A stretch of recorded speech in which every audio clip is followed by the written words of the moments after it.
Hey everybody, this is Javier Baldarramos. I have Travis Holzem. Did I say it correct, sir? Yeah, that's close enough, man. Close enough.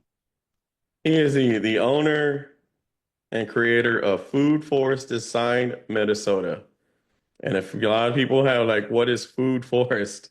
Is exactly what it sounds like. Travis, exactly what is Food Forest, by the way? Because Food forest is basically a edible landscape, you know, and uh, we design using permaculture principles, and permaculture principles is basically a design science, and we create sustainable human environments by mimicking natural ecosystems, similar to like when you see a wooded area on the side of the road. You have trees and everything growing by itself. No one takes care of that, and that's a natural system. We turn your lawn into a food forest, but same type of deal, but it's all food. And so we're combining agriculture, ecology, and other disciplines that develop a self-sustaining system that provides for humans while enhancing biodiversity. So So we work with nature, not against nature. Put it that way.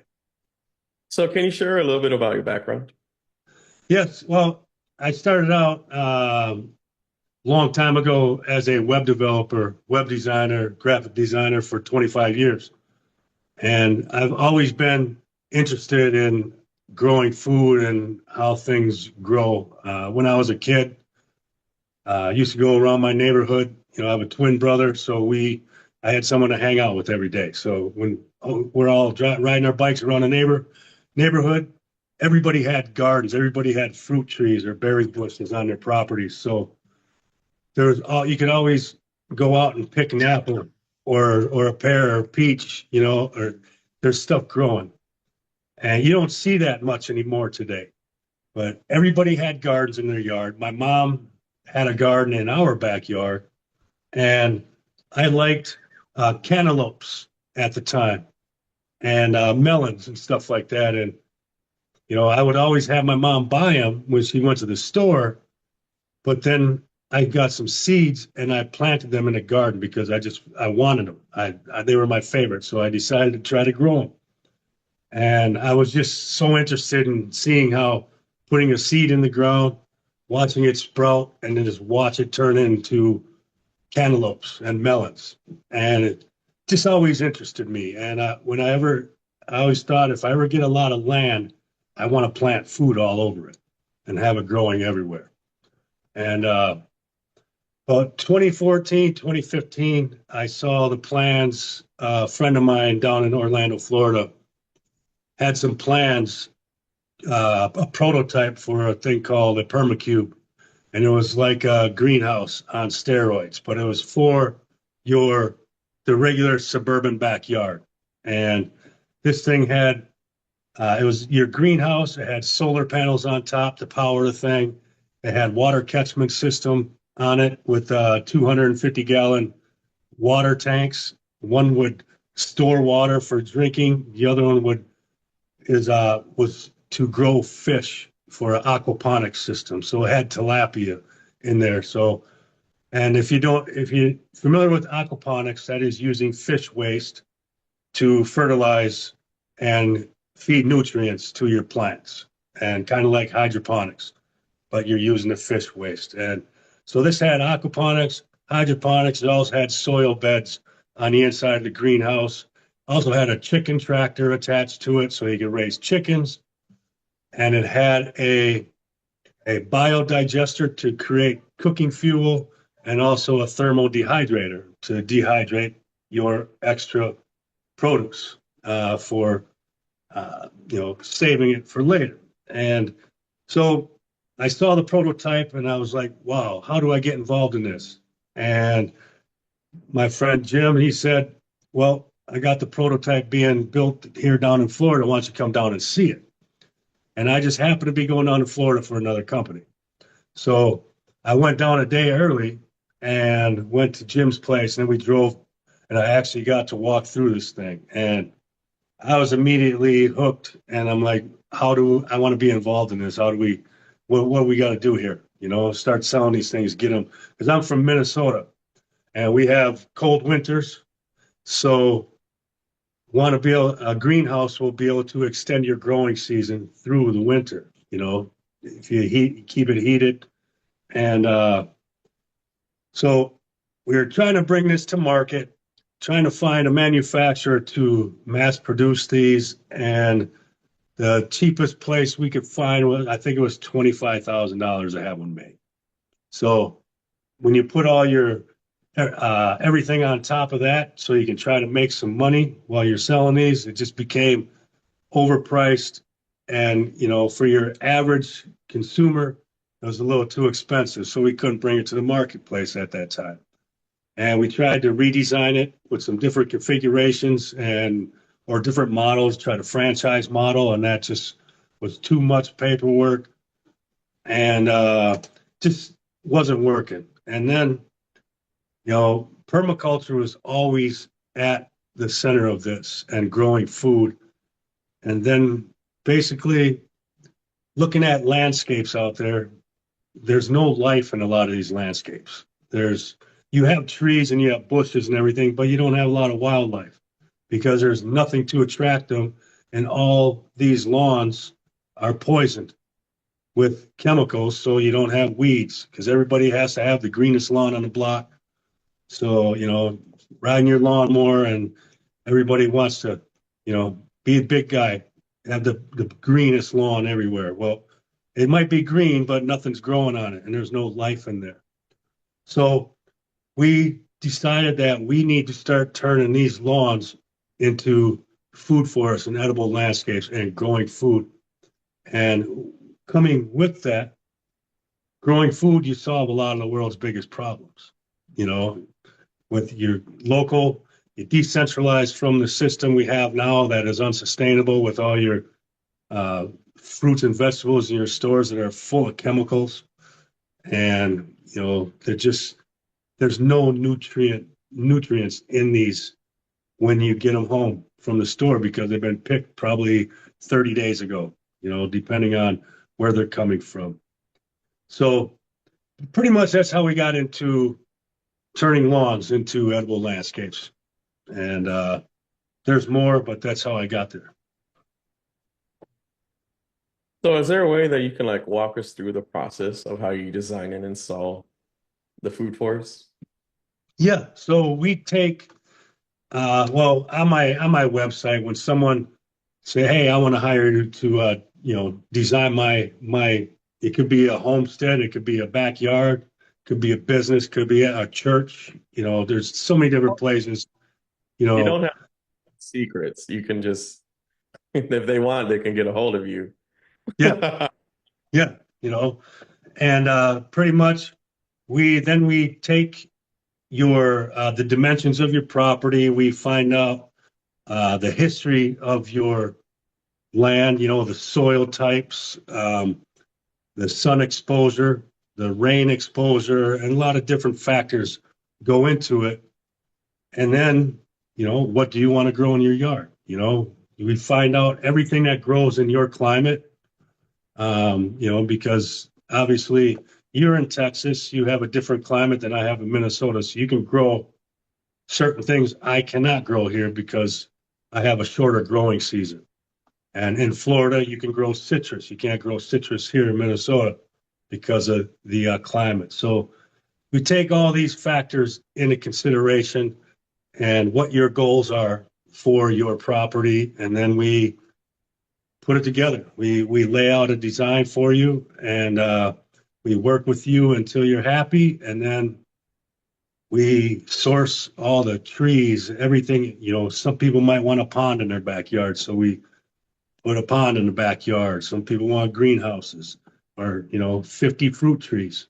And then, you know, we source everything and we start planting it out.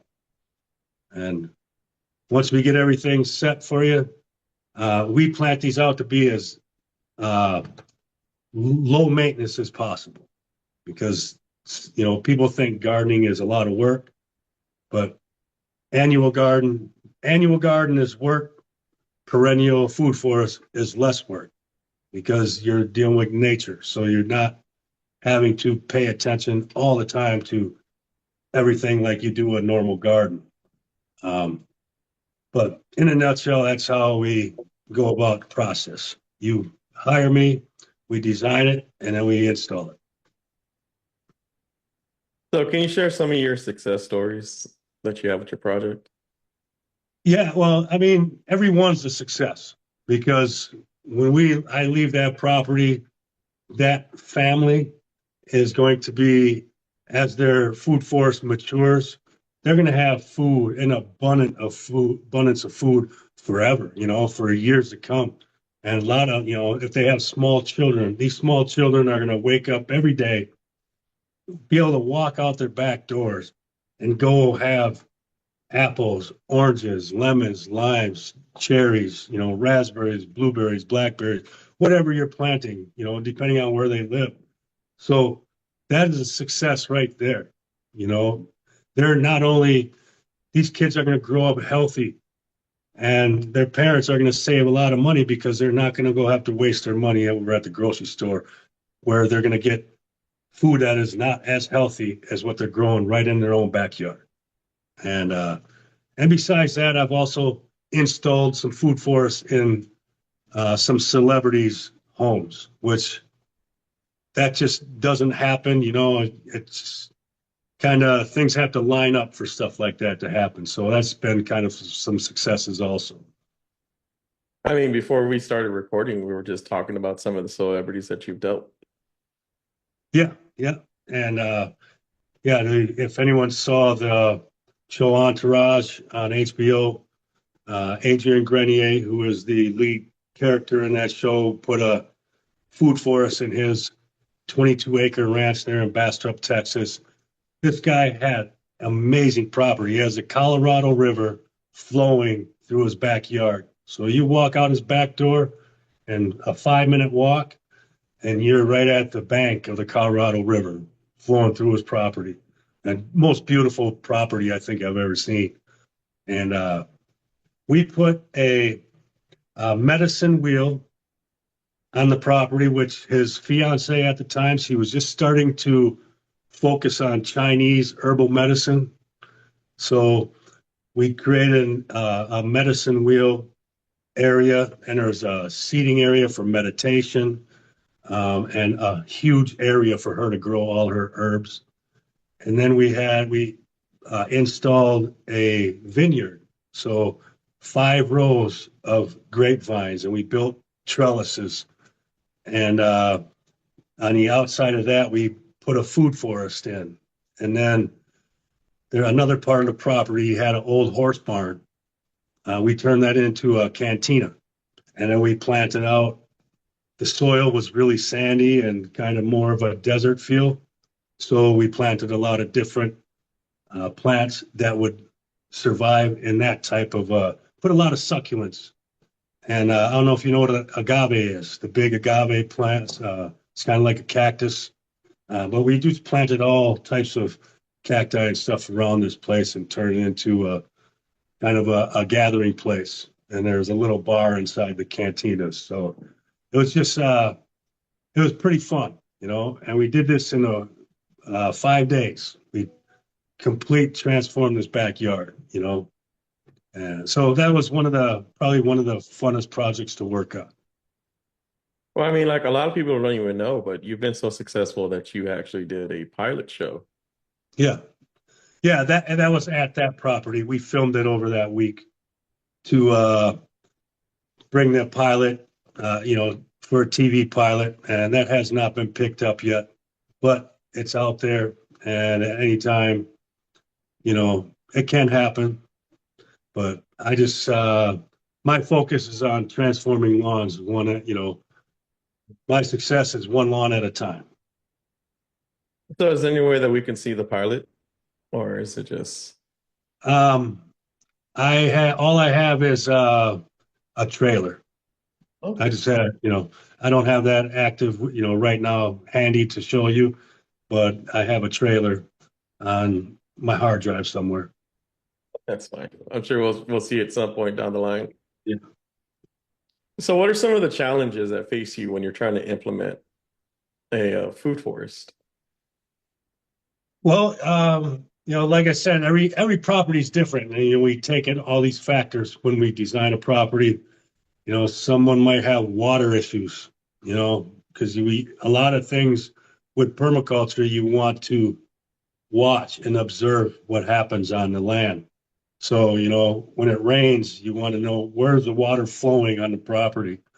And is there water that pools up somewhere and floods the yard? Stuff like that.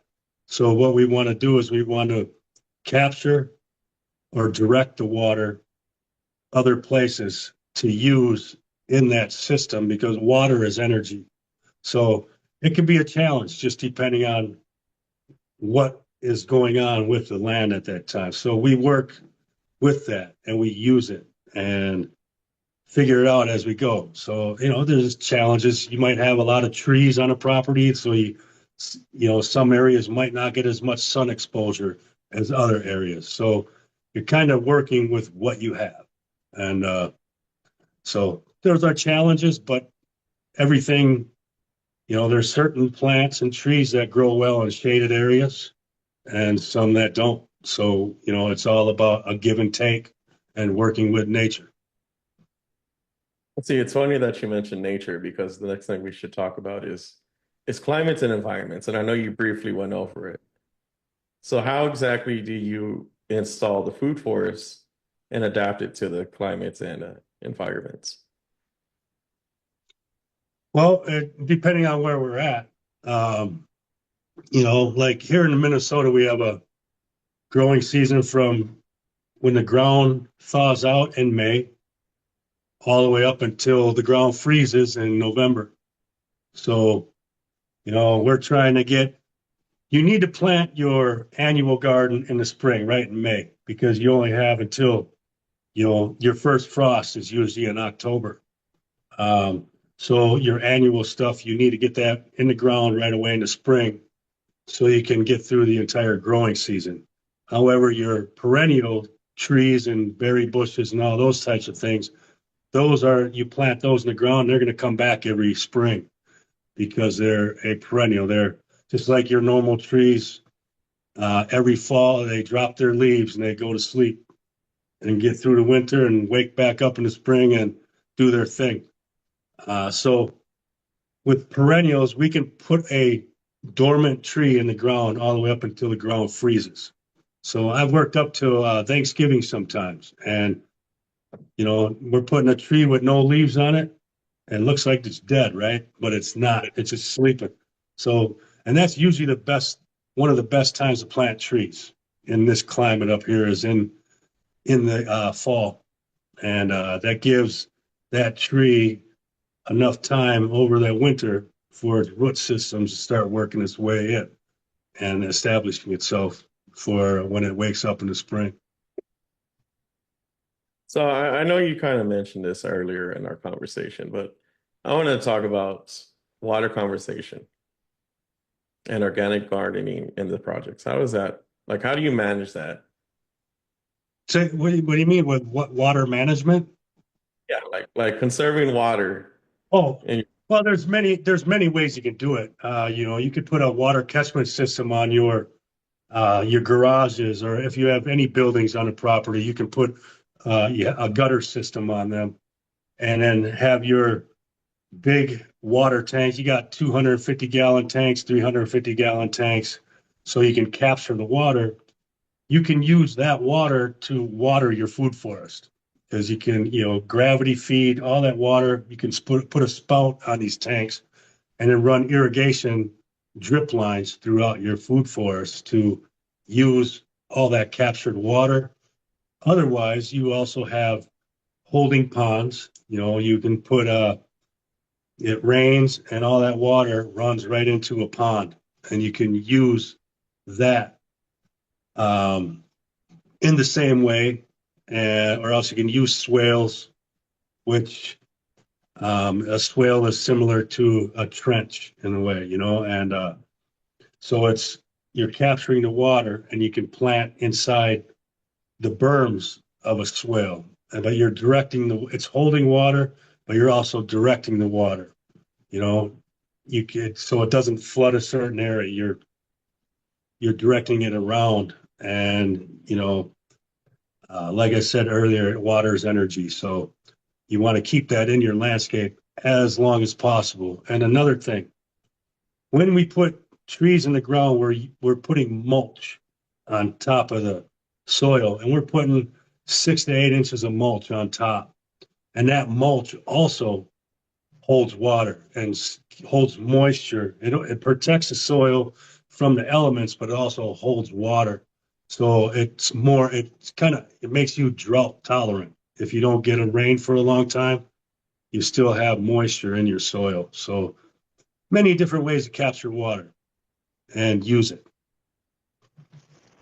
So I wanted to ask you something on that I see on my notes. It just kind of sticks out. Billy Mays. Oh, Billy What is Mays. what is this? He is your he helps you? Is it just like, am I reading this? He inspires you to be better? What exactly is it with Yeah. Billy? Do you remember Billy Mays? Yes, I do. Of course you do. Comes out and you just slap it on the wall and he's like, hey, Yeah, I'm yeah, Billy. Billy Mays. He was just one of the best salespeople on infomercials, right? And I read one of his books when I was younger, and one of his quotes is, "Life's a pitch, and then you buy." And it's just always, for some reason, always stuck with me. I don't know why, but it is. Life's a pitch, and then you buy. Just everything is. Yeah, because I have that. Um, Like that is just like it's too good. I'm sure you've gone on plenty of podcasts and no one's ever probably asked you about no, what is this Billy? Like it just sticks out to me because as what we do, he actually is something like he is actually something special. He just comes out like, hey guys, I'm Billy Mays and I'm selling the world to you. Are you ready to yeah, buy? yeah.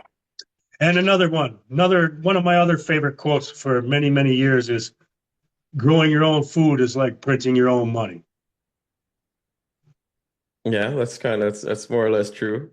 Yeah, and that's one that just always stuck with me, So many, exactly many years ago. what does the future of your business have in store for you? Well, other than scaling my business here in Minnesota, I'm actually, within the next couple of weeks, I'm launching a new part of the business called the Food Forest Design Network. And what that is, over the course of the past 5 years, I have connected and networked with permaculture designers all over the country in all different climates, all different grow zones, and Canada. And so basically, I can design a property anywhere in the United States, no matter what. We either can do it in person or we can do it virtually. So I have all of these designers at my disposal to design everywhere. And also, we are having install teams join our network. So if I design a property in California or Texas or North Carolina or any state in the country, I I will have an install team in those areas to install food forest. So can design everywhere and install everywhere. So all these, like a landscaping company. So if someone owns a landscaping company or looking to transform their business and, get some different types of installation, and then not only have the food forest install, but after you do the install, you have follow-up maintenance, pruning the trees, adding mulch to the systems, and helping people harvest their food and stuff like that. So this network is going to go nationwide, and I started this business here in Minnesota from the ground up, and nobody taught me how to do this business. I built it on my own. So from how to I teach everyone how to register their business, and get all the business stuff ready. You can't just go start doing installs. You got to register yourself as a business. and how to do the installs, how to source trees and seeds and plants, how to source soil, mulch. A complete training program. So in the next couple of weeks, we are launching the Food Forest Design Network.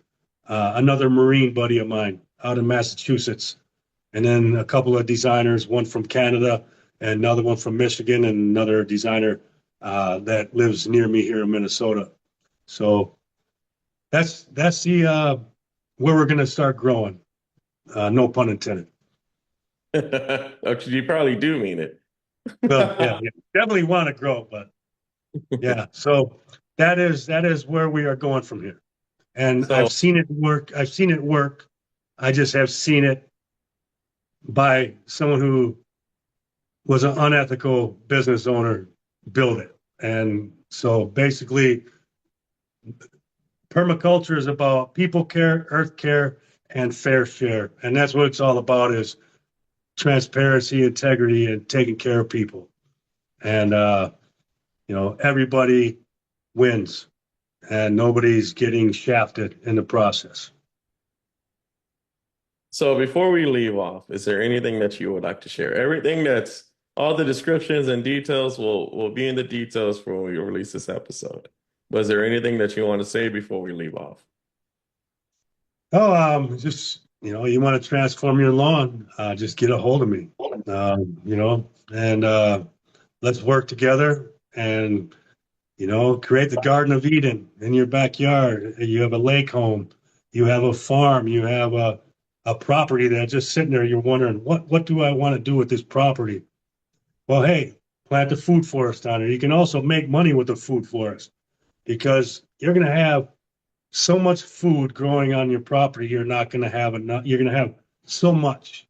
You're either going to give it away or you can sell it. You can also have chickens on your property and, bees and everything. Permaculture encompasses everything. So get a hold of me and let's turn your yard into Garden of Eden. Yes, sir. Yes, sir. And thank you. Thank you for being on. We're fixing to get Thank you. kicked off in a minute now. Um, Yes, sir. Sounds